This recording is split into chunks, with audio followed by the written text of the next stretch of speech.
বিসমিল্লাহির রহমানির রহিম। সংগ্রামী সাথী এবং বন্ধুগণ, 7 তারিখে দামি নির্বাচনের দিবস নয়, 7 তারিখে ফেলানী হত্যা দিবস।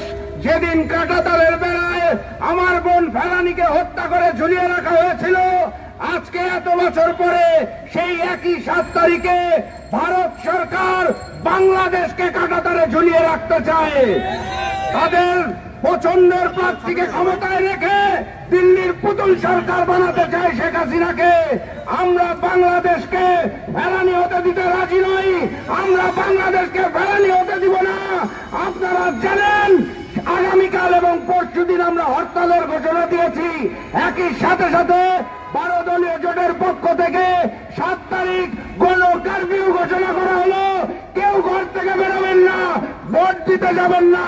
7 তারিখে বাংলার মাটিতে কোনো ভোট হবে না এবং দিল্লির পুতুল সরকার শেখ হাসিনাকে আমরা বাংলার মসনদে আর বসতে দেব না ইনশাআল্লাহ। বিজয়ের পথে যাত্রা শুরু, জীবন অথবা মৃত্যু। আসসালামু আলাইকুম।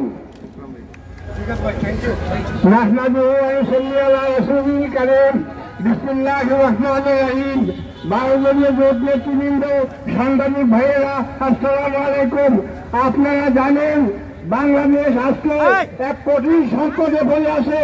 এই বাংলাদেশকে শেখ হাসিনা যখনই ক্ষমতা আসে তখনই দেশটিকে একটি সংকটের মধ্যে ফেলে দেয়। আজকে বাংলাদেশ বহির্বিশ্বের সঙ্গে সম্পর্ক শূন্য হচ্ছে এই শেখ হাসিনার কারণে। একমাত্র দিল্লির নির্দেশে এই নির্বাচন হচ্ছে 7 তারিখের নির্বাচন। 7 তারিখের নির্বাচন এই দেশের মানুষ, আমরা আন্দোলনরত দল সমূহ এবং বাংলাদেশের মানুষ এই 7 তারিখের নির্বাচনকে প্রত্যাখ্যান করেছে, বনবনে প্রত্যাখ্যান করেছে। আমরা সারা দেশের জনগণকে 7 তারিখের নির্বাচন প্রতিহত করার জন্য 7 তারিখের নির্বাচন বর্জন করার আহ্বান জানিয়েছি। আসসালামু আলাইকুম ওয়া রাহমাতুল্লাহ। বিসমিল্লাহির রহমানির রহিম। ছোট করে উপস্থিতি,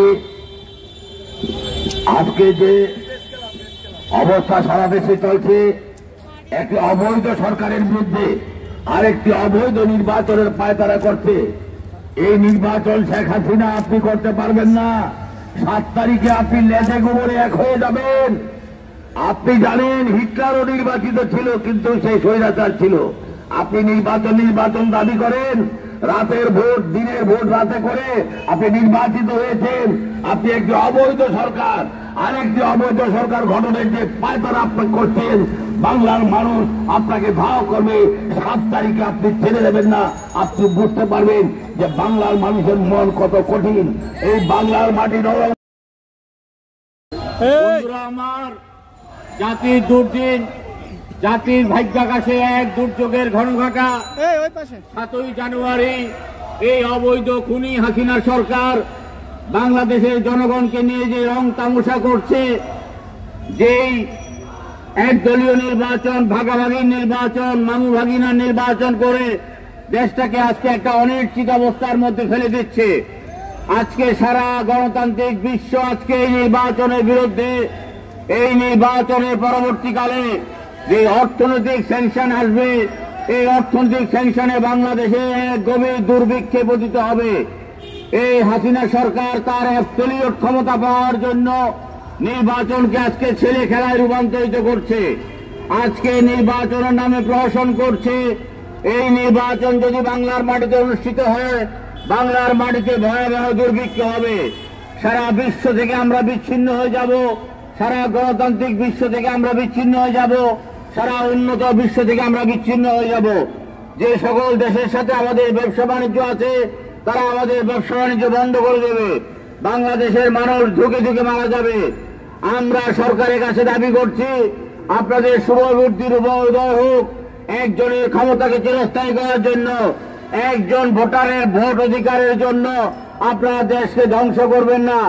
আপনারা এই নির্বাচন বাতিল করে নতুন করে নির্বাচনের তফসিল ঘোষণা করুন। আর শেখ হাসিনা যদি মনে করে যে এই নির্বাচন করে তিনি ক্ষমতায় থাকবেন, তার সেই স্বপ্নকে আমরা দুঃস্বপ্নে পরিণত করব।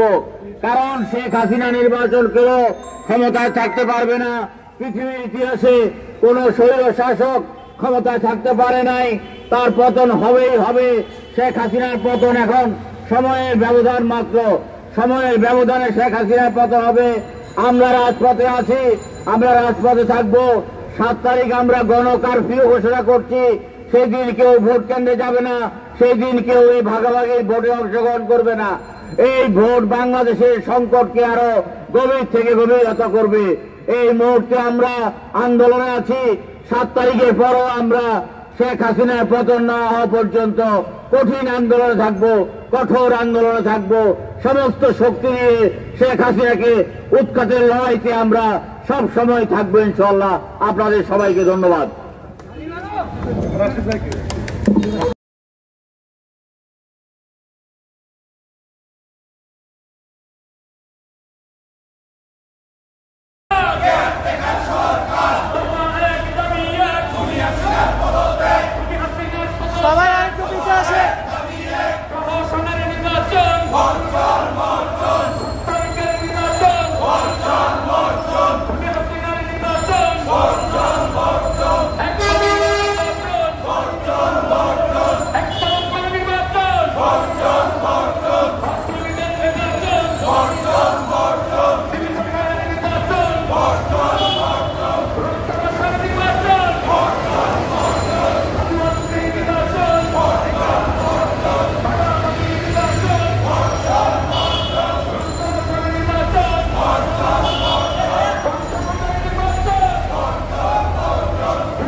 এই নির্বাচনকে গ্রহণযোগ্য করতে হলে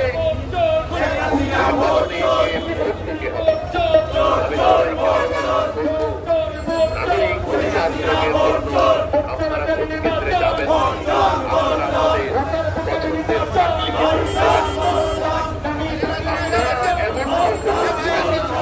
যারা এই দেশের স্বাধীনতা তাদেরকে